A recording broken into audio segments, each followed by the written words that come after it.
गिरीश महाजनांनी सांगितल्याप्रमाणे नाशिकमध्ये वृक्षारोपण सुरू झालेलं आहे. ही चांगली गोष्ट आहे. पण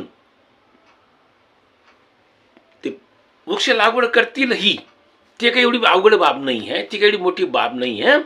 पण नुसतं वृक्ष लागवड करून चालत नाही. त्या वृक्षांना एक वर्षभर तरी सांभाळावं लागतं. त्यांना 8 दिवसात तरी किमान पाणी द्यावं लागतं. आणि आपल्याकडे मोकाट पशूंचा सुळसुळाट आहेत. त्या झाडांना बोचका ओरबाळत असतात, खात राहतात. म्हणून ते सुद्धा आपण काळजी घेतली पाहिजे. कारण या पशूंपासून सुद्धा आपल्याला त्या वृक्षांचं रक्षण करावं लागणार आहे. आणि वृक्ष तोड करून सरपणासाठी घरी घेऊन जाणारे काही कमी नाही आहेत. म्हणून आपल्याला त्या लागवड करून चालणार नाही, तर त्यांचे संगोपन करणं अत्यंत महत्त्वाचं